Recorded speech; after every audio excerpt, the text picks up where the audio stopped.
Hello,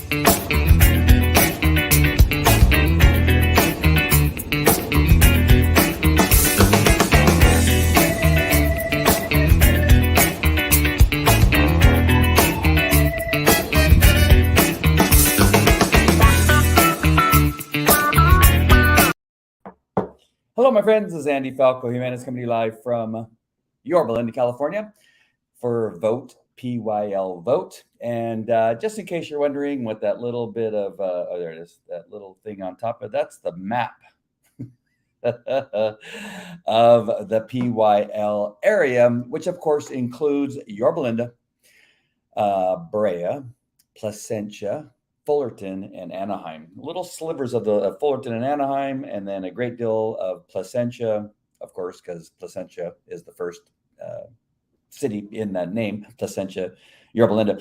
And of course, Yorba Linda, and Brea is included there too. So again, just for the time being, because I know that I get new viewers on occasion as people are beginning to share this out to other residents in that specific demographic, that area. This show is about some of the issues that are important to all of us that live in this area. Now, when I was a resident of Brea, I was mostly concerned what was happening around the PYL area, even though I lived in Brea, because my children went to schools, all of them in the PYL area. And that would include the parks they would visit. That would include where they ride their bikes to. And so everything in regard to crime and, this issue in regard to zoning, whether it has to do with police and fire and some of the things that we are concerned about with the dangers of fire in this area. We've had a couple really bad fires that caused evacuations and the clogging of evacuation, that kind of stuff, were issues that are going to be important to understand as we go to the voting booth in November 22 and November 2024. And I believe there's one more in there somewhere, March, I think, of some point in between all that. And so those issues are important, and we need to understand that if we live in this area, we have to be aware of everything that's going on, whether it's the rezoning issue that's coming up in Measure B, to how many police we have in Yorba Linda and Placentia, and what's happening in regard to fire abatement and all these kinds of things. So what I want to do is kind of bring some of these issues to you, and you can make a educated decision, not just based on what I tell you, but in the description you will see the links that I'm using. So of course I have my political party that I prefer. I have the candidates that I prefer. And I will, of course, be telling you about those and why I prefer them. But it's still going to be up to you to do your own research and find out what's important for your family. Hopefully, we're in alignment. If we're not, that's fine too. What some people that are extremists on either end are just so close-minded that they can't make a decision based on common sense. They make a decision based on their closed-mindedness and will make a choice. I just heard somebody on the news that let's just say that, I'm trying to think of something and try not to be too one-sided in this either. So let's just say that that President Trump was in fact a Russian spy. That even no matter what, that if say that all that was true and that he was proven to even speak Russian and have been trained on Russian soil to be this fantastic spy, that we had video of him in Moscow. We had video of him, running the obstacle course and all this kind of stuff. And let's say that was true, that you can be so extreme on that one side that you would ignore all that and vote for him anyway. Well, thank God that none of it is true. All that was fake. But you see what I'm saying? That even with that information, given it being true, that if you're so extreme that you don't care that he was in fact a Russian spy, and we had all this video, which of course he's not, but let's just say that we had all that you would still vote for him. And it's the same on the other side, that even though they knew, this is the guy talking, even though they knew that the Hunter Biden laptop was real, and it does show, in fact, that these millions of dollars are being funneled, and portions of it are being given to the guy that's in the White House now, that they said they don't care. They voted anyway, in spite of now. So you can see where I'm going. That's it. Now we want to be in the common sense area in the middle and say, okay, what's good for our kids? What's good for our community? Can my kids ride their bike to Starbucks from my house here in Eastlake Village to, the Starbucks up there on Yorba Linda Boulevard and Village Center? Can they do that? I believe they can, and I let them do that all the time. But there are people that live in communities that surround us in LA and other parts of Orange County that they can't let their kids, because it's too dangerous. They don't know what's going to happen. They don't know if there's going to be a drive-by shooting or what have you. We don't want anybody LAing our Orange County, our little portion of Orange County here in the PYL area. And so we need to continue to think in common sense ways to make sure that doesn't happen. And it's just so critical that I want to do my very best. And I know I'm going to fail on some level because I do have such strong feelings about stuff. But we cannot allow people to say that just because parents care about the education of their kids and don't want our children to be indoctrinated with some nonsense, that now we somehow are extremists just because we care about our kids. That now we happen to be terrorists, as the U.S. government has called parents. That's the thing that's being investigated, not all the other stuff that's going on in this world, because people have become so crazy that now suddenly parents who care about their kids in school are now not to be listened to because they've gone nuts. That obviously is wrong. And I hope that all made clear sense, as clear as mud. And so that's why on my logo here, it has the map of the PYL area. And if you get a closer look as it gets bigger, you will see that there's all those divisions of the regions and that kind of stuff. So you can look at that and know exactly where it is that you're at. There is a map that you can find on the Yorba Linda, the Placentia Yorba Linda Unified School District website that has the map that I used for this logo, and you can find out where you fall. That's important when it comes to who you're going to vote for in regard to the school boards coming up. We have two candidates. I'm going to share with you information on one of the candidates right now, that really important information and super important. Now, some of you may be turned off because of some of the endorsements that they have, but I'm telling you, I've been to the events where it was voted on by the members of some of these organizations, and I know some of the people that have endorsed them personally, and I want to tell you that they all care about the health and safety and education of our kids. And so it's super important for them to have, for Todd Frazier to have the endorsement of these folks right here. So let me go ahead and bring this up right now. So this is, let me get rid of this lower third here. So this is the list on Todd Frazier's website of the people that are currently endorsing him. The Republican Party of Orange County, the Republican Assembly of the Placentia Yorba Linda area is endorsing him. Mary Barkey, a trustee of the Orange County Board of Education. Tim Shaw, trustee of Orange County Board of Education. Dr. Ken Williams, the trustee of the Orange County Board of Education. Dr. Lisa Sparks, a trustee of the Orange County Board of Education. Jean Hernandez, Mayor Pro Temp of the City of Yorba Linda. Leander Blades, trustee of Placentia Yorba Linda Unified School District. And Sean Youngblood, trustee of the Placentia Yorba Linda Unified School District. This is Todd Frazier here, and this is his website. The link is in the description. You definitely want to go there, and you see this green button up here that turns red when I hover over it. You want to make sure and click that button and give whatever you can to help this fantastic candidate for Placentia Yorba Linda Unified School District trustee for the school board. That we need you to click that donate button and give to his campaign. No matter what, no matter where you live in the Placentia Yorba Linda Unified School District, or the PYL area, as I call it, is that you need to make sure and click that button, and it will affect you. Now, you may not be able to vote for him in that region because you don't live in that region. That's a fact. But it is important for you to understand that it's important to everybody that lives within the PYL area that they make sure and support not only Todd Frazier, but Rich Inglis, who is also running. He has yet to put up his, been able to put up his website. He's been on vacation and some other stuff. So he's going to get that all taken care of. And we're going to want to make sure that you donate to his.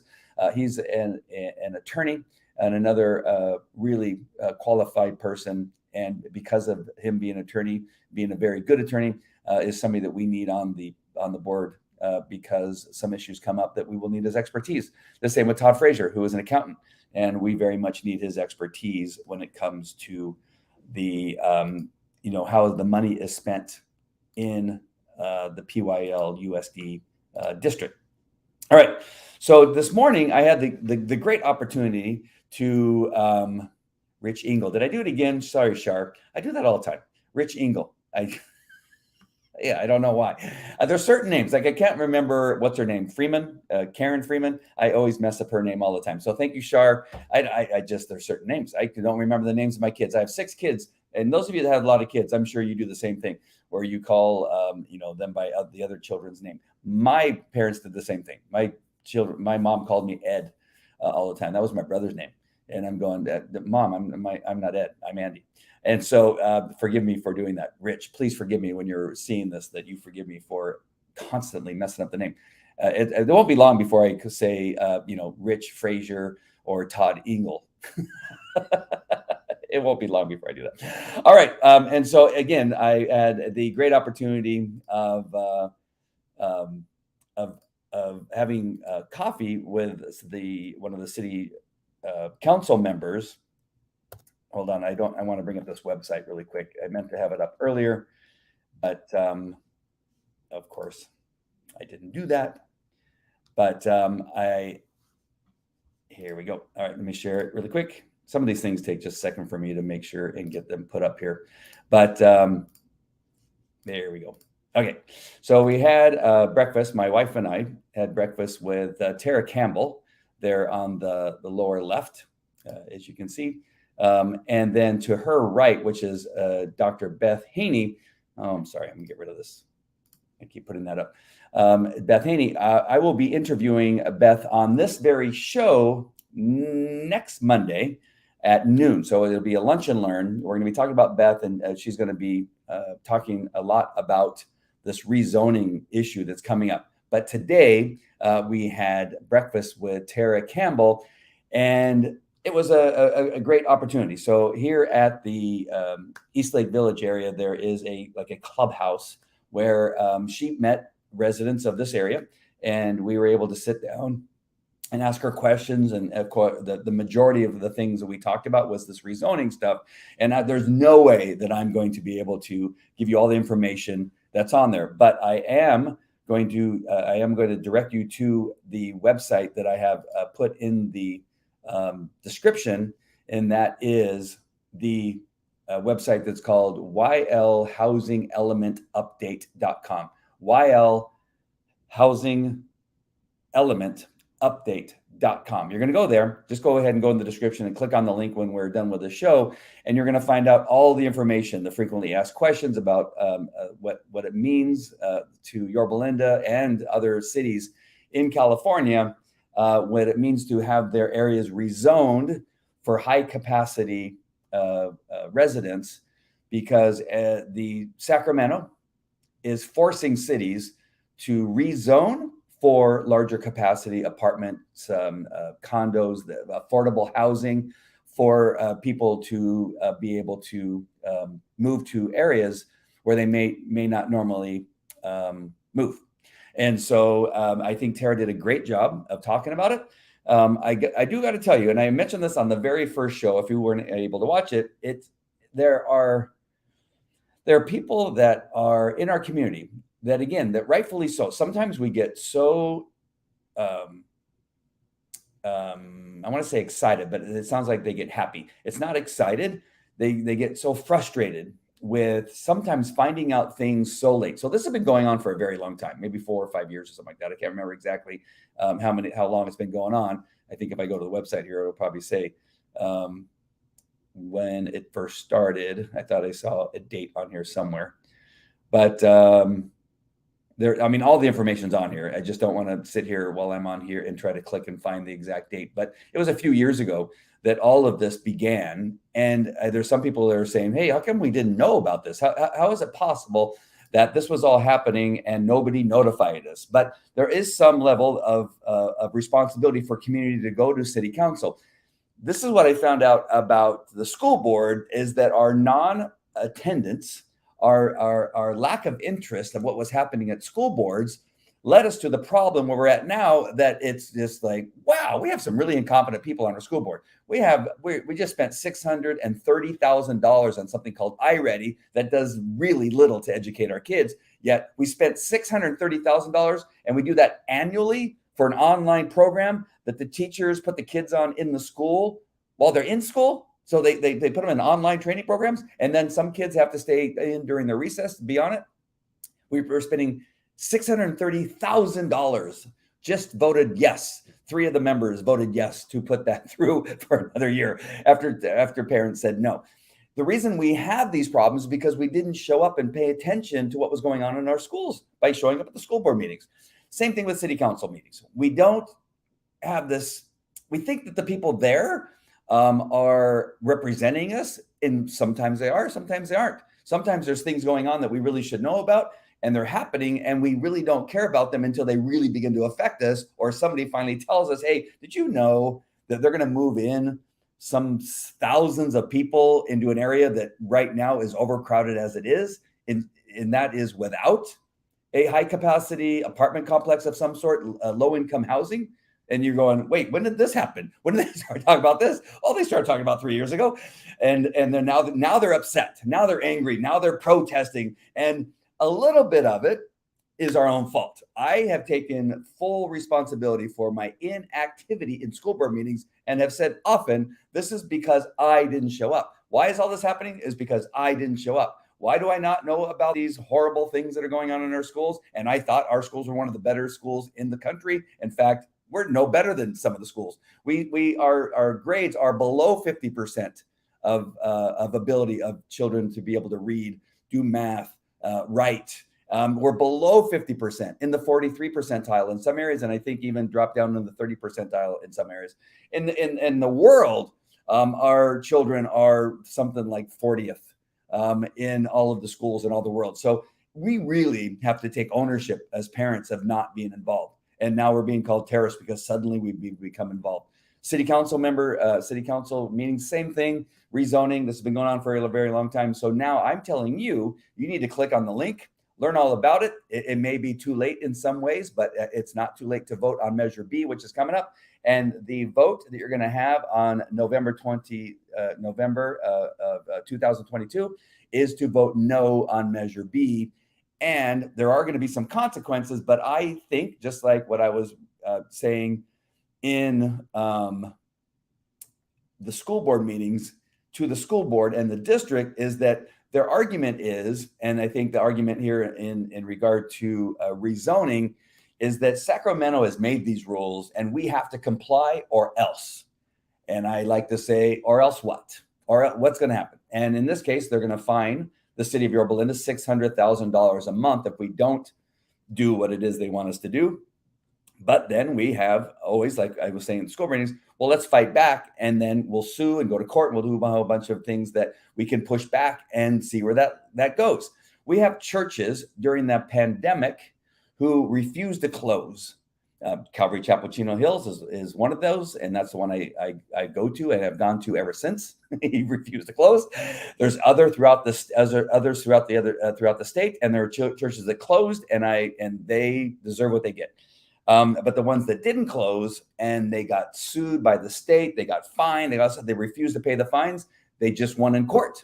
A number of, I think it's Calvary Chapel in San Jose, if I'm not wrong, hundreds of thousands of dollars in fines that they were levied. They refused to pay them. They go to court, and the judge found for the church, and that happened. I think, and again, there's so many issues that I don't want to bring them up. But one of the things I brought up to Tara is that how is it that they can continue with this when, in fact, hold on, I got to remove this.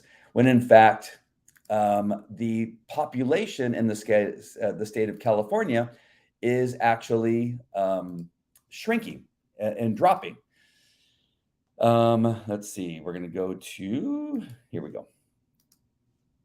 So let me scroll up here. So as I bring this up and get rid of this and bring this back up, is that are people leaving California? The key population, and migration stats. This is another link that's in the description. You can find it. It's called rubyhome.com and leaving California. And from 2020 to 2021, California's population declined by 173,173 people. And it's continuing to decline. From the most recent data available of 2020 to 2021, we know that 249,000 people moved from California. So why this discrepancy? And I'm going to come back here to say that our population has declined when in fact more people have left. And that's because you have to account for births. What else was there? Sorry, I should know this. I've read this 100 times. Births and deaths. Net immigration, people moving in, net domestic migration, people moving out. So you take all that and then you come up with this graph right here, which is an important one. You can see the decline, California net migration. And that's a pretty huge decline.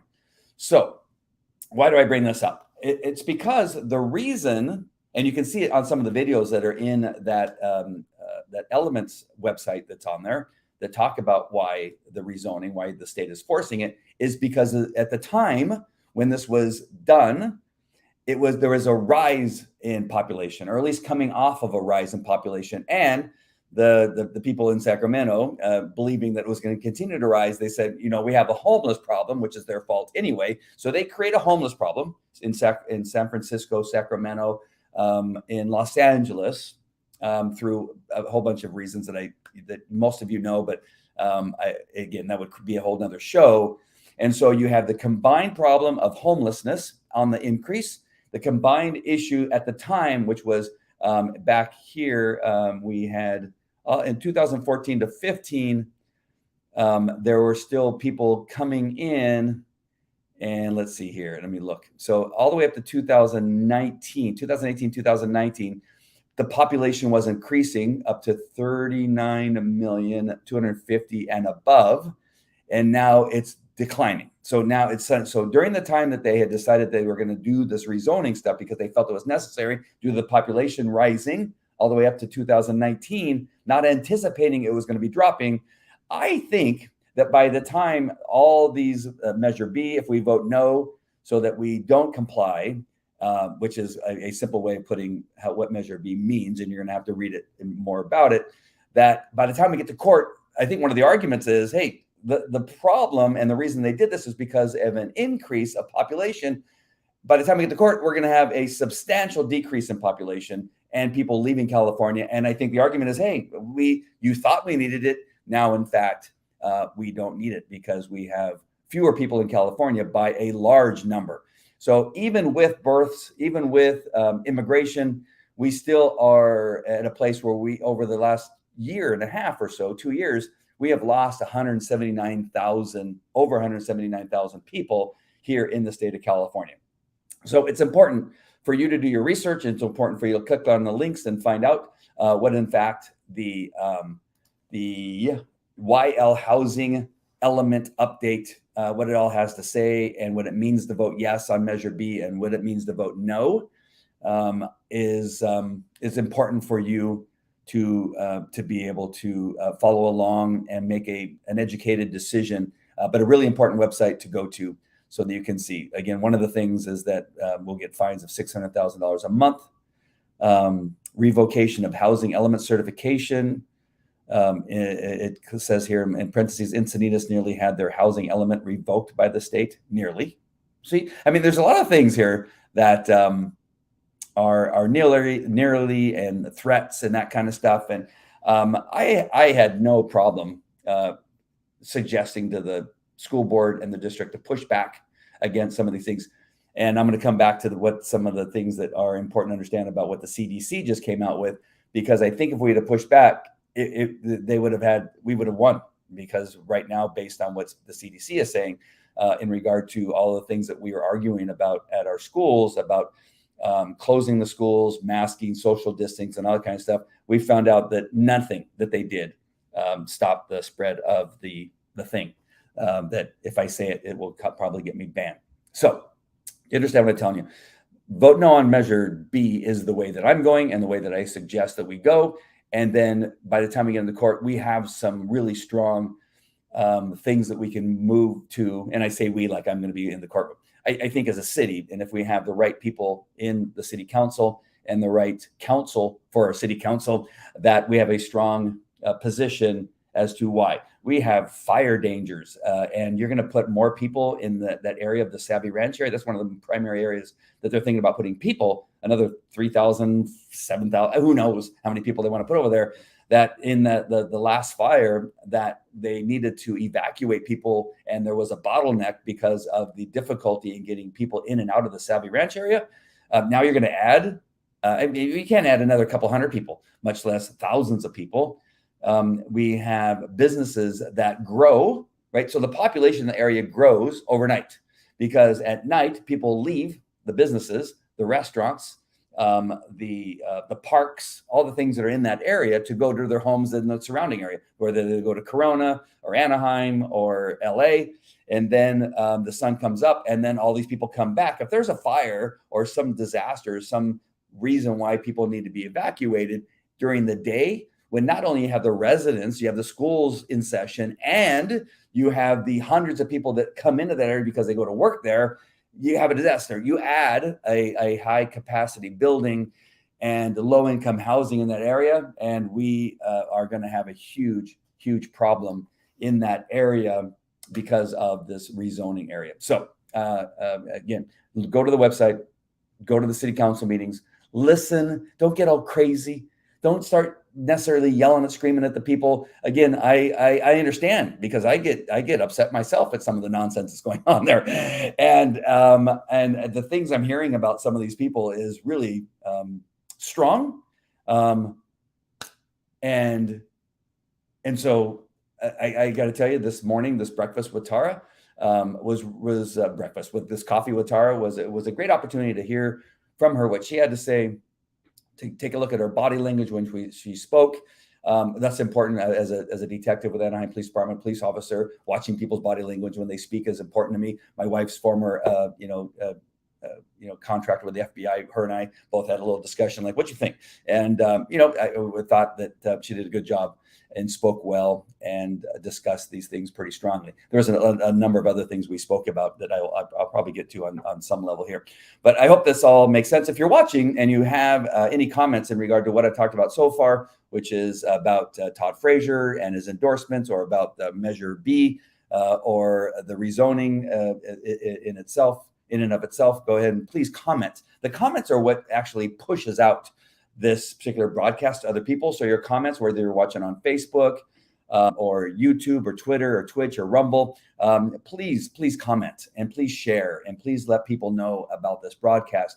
I am learning along with you. As I begin to do this show, it forces me to learn more about what's happening around me in the city. And one of the other ways that I gain knowledge is from your comments and from your messages and that kind of stuff. I really find your messages and your comments important. So please put them in there. I may not have the answer, but at least it'll give me some questions that I can ask maybe Beth Haney on Monday when we have our interview at lunch. That would be awesome to have some additional questions from you guys. Make sure you put it on your calendar that we'll be doing a lunch and learn on Monday and beyond.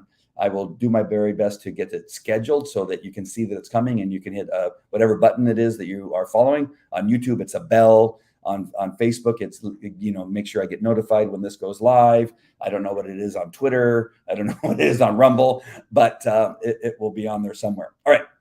So next on my agenda for today is, so I talked about coffee with Tara, population growth, concerns. Oh, one of the questions that I thought was important, and I'm glad the gentleman who was at the school meeting, that was at the coffee with Tara this morning, he said, "You know what?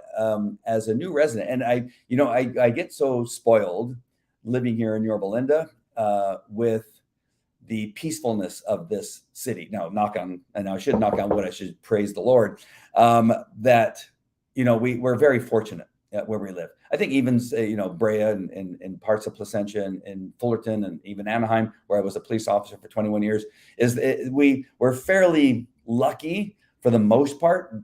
What we have is, as far as,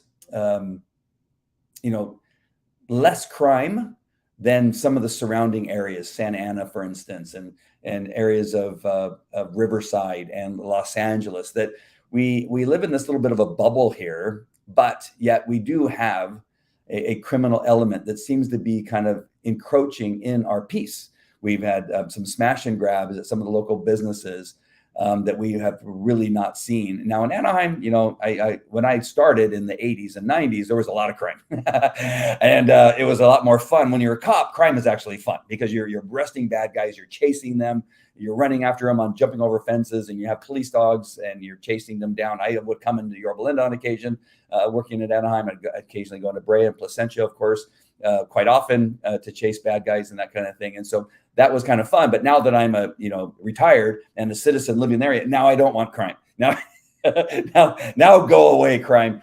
It's not fun because I have little kids.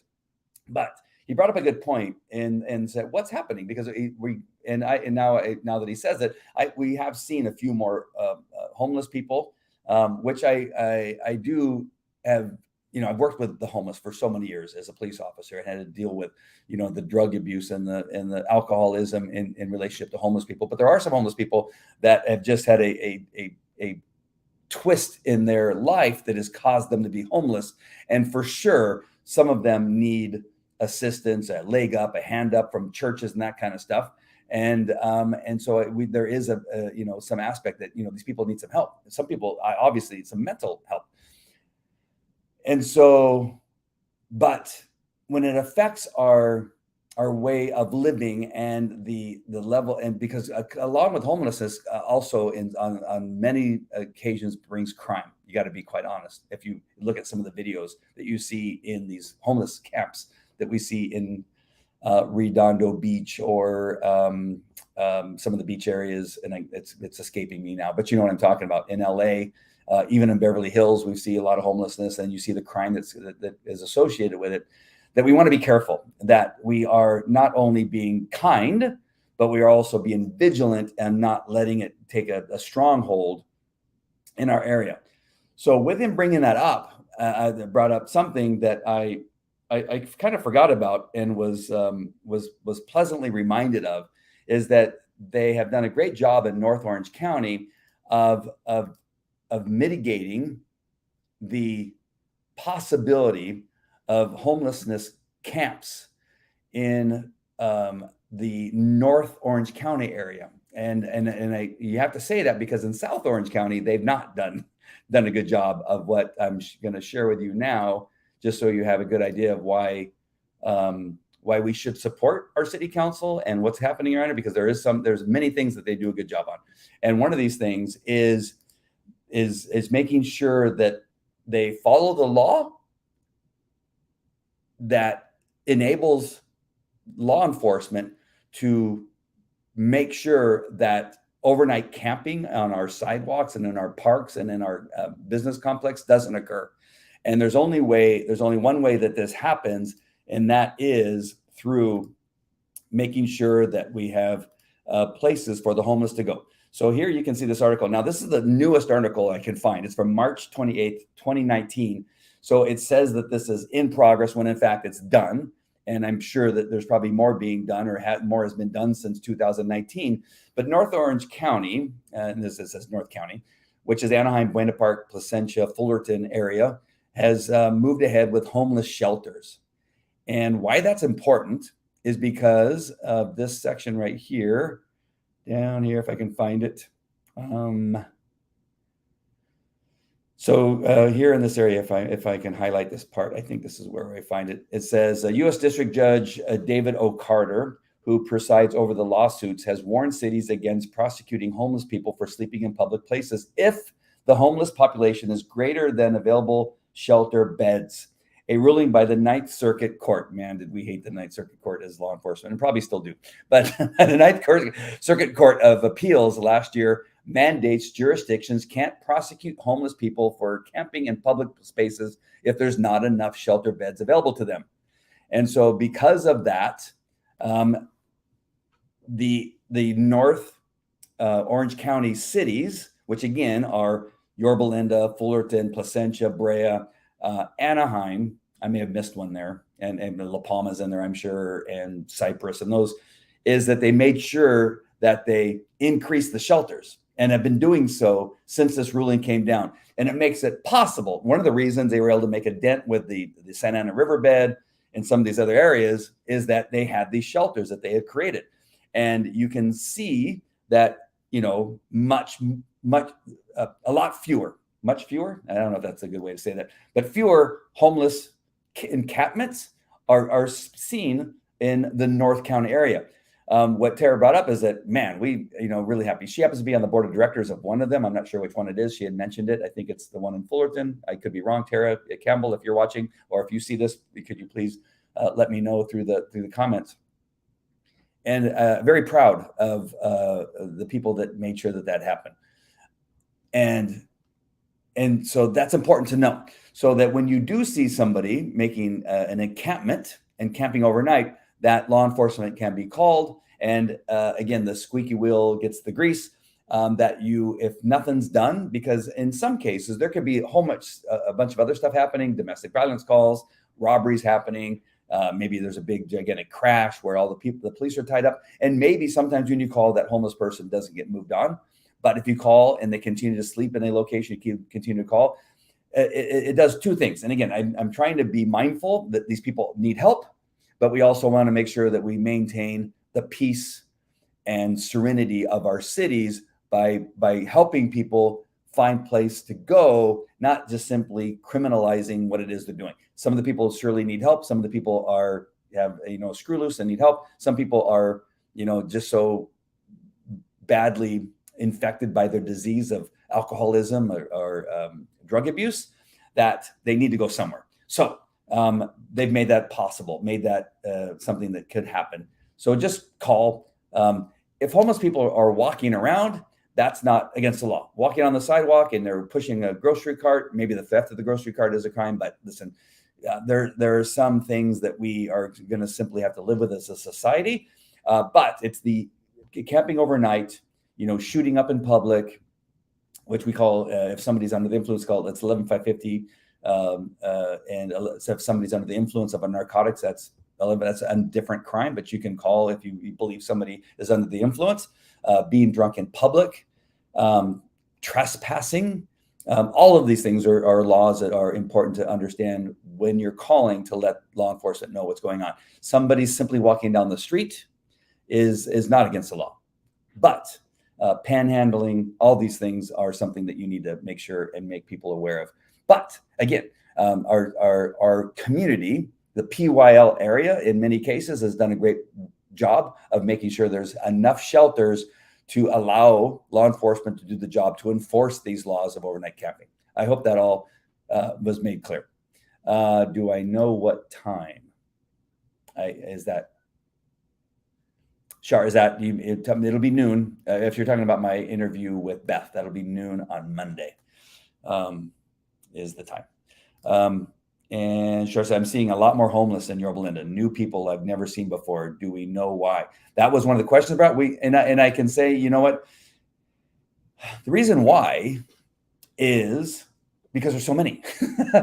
And in Anaheim, I dealt with a lot of homeless people. We have people. There's homeless sleeping in areas you would have no idea there's homeless people. Along the 91 freeway, underneath, there's these little tunnels underneath in Anaheim, under the 91 freeway. And I used to call them the homeless condos, because they literally have furniture. They've partitioned off some of these tunnels underneath the 91 freeway, and they are furnished. And they have stoves, and they have barbecues, and they have gatherings, and they probably have concerts. Saturday night concerts in the homeless encampments. There's areas in our cities that are virtually invisible to anyone driving down the road or walking around, that where homeless people have found places that they can go to in and be left alone. And as long as they're not bothering anybody and it's not causing any kind of fire danger or danger to traffic, that they will be in these places. And I think some of the reason why we're seeing more in Yorba Linda is overcrowding in these homeless encampments. Again, those people that we got removed from the Santa Ana riverbed, do you remember how bad that used to be, where you couldn't even ride a bicycle down there anymore? They had to go somewhere. And whether they went in the shelters or not, who knows, but they went somewhere else. And that's always the problem in Anaheim that we had to deal with. Where do you take them? And we used to tell them to go to Fullerton, and I'm sorry, that's the way we did it back in the day. I know that that's frowned upon now and probably not done. But we would have them, suggest that they go to neighboring cities. In Anaheim, on Beach Boulevard, we tell them to go down to Stanton or to, Buena Park or Fullerton, and we would move them on, or we would arrest them. We were constantly arresting homeless people for, again, 11550, 647F, which is a drunk in public, or 602J, which is trespassing, and causing a nuisance or disturbing the peace, or which is 415. So you would arrest them for these things and get them off of the streets for a little while. They would come out and then they would go somewhere else. And so you'd solve the problem temporarily, and it was this constant in and out of jail battle. And then if you would bug them enough, they would say, you know what, they don't bother me in Buena Park as much as you guys in Anaheim. They don't bother me as much in Stanton or Garden Grove. And so they would get out of the Anaheim City Jail and go to another city. So Shar, I hope I answered your question. It's just overcrowding of the homeless population, and they think that if they come here, maybe they'll be left alone. And again, if there's just one or two and they kind of just be really quiet and kind of go into these areas and kind of go in the corners, nobody will bother them. But then that's why I got a call. And it sounds bad, and as I say it, but again, I was responsible for a lot of this enforcement of homeless people in Anaheim for a while. A friend of mine, Michael Lizzo, he was really involved in the homeless thing, especially when it had to do with the Santa Ana riverbed, and was very much involved, from what I understand, in what happened there. So a lot of history there in the homeless area. All right, let's see. I got one more thing here that we want to talk about. One thing that I think it's important to know in regard to crime in the Yorba Linda area in particular. I'm going to find out more about Placentia and some of these other areas where we, I just want to know more about what's happening with law enforcement, that kind of stuff, because you see a distinct difference, right? We're gonna at some point talk about how you drive on a road in one city and then you immediately know you're in a different city, not because the change of the street signs going from dark blue to brown or what have you, but the way that the roads are maintained, the way the city medians are maintained. You go from green center medians to brown and weed filled, and Yorba Linda is not doing well right now. We had a guy today talking about what's happening. How come we're not watering our plants in Yorba Linda anymore? And it was a really big, long discussion. And then I left there and looked around and go, you know what, that guy's right. The green belts in the city of the Yorba Linda aren't as well kept as they were before, but what have you. So we go into these other areas. So different cities, you can see they look different, mostly because of whatever it is. It's the number of high population or low income areas that are in each city, to how many law enforcement officers are out patrolling the area, to just maintaining those areas that are the city responsibility, and how good of a job they do, and how focused they are, and whether they care. But just in regard to the sheriff's department and their numbers here in Yorba Linda, I asked Tara, I said, and I wanted to ask the chief of police about this, but the number of patrol officers that are in Yorba Linda is 5. So, and being in law enforcement, I know that these numbers fluctuate from time to time because of, you got police officers that call in sick, you have them on vacation. And so just because it says 5, you're going to have sometimes 4, sometimes maybe on a Friday or Saturday night, if they think it's going to be extra busy or something's going on, you may have a reserve officer that's riding with another officer. So then you have 6, or, a couple 2-man vehicles. And then you have, 7 or 8 people, patrolling, maybe 5 cars, but more police officers. Then you have canine units who are typically not assigned an area. So sheriff's department may have one or two canine units on duty, and that canine unit may be in Santa Ana because remember it's Orange County, maybe in an unincorporated area of Santa Ana, or maybe is in some other there's areas of Anaheim that are unincorporated. In other words, the sheriff is responsible for them, so he may roam around or she may roam around in the different cities. So 5 is a pretty typical number, I would say, for an area the size of Yorba Linda. We have, at least when I looked it up, was 69,156 people in Yorba Linda in our population. And so 5 officers. And so that's 13,831 people per police officer. That's pretty typical, pretty normal.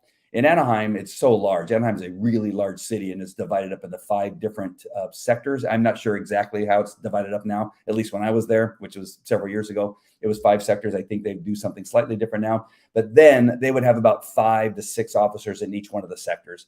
And Anaheim is a much higher populated area. I would say it's probably more like 14,000 people per officer in Anaheim.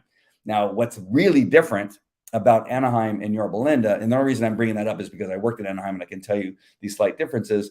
And Yorba Linda is not a tourist town. Yorba Linda, typically that population remains the same unless you bring in the employees that fill the buildings that are within the city of Yorba Linda. So if it says 69,000, you could be up to 75,000, maybe 80,000 people when you include people on during the day when the businesses are open.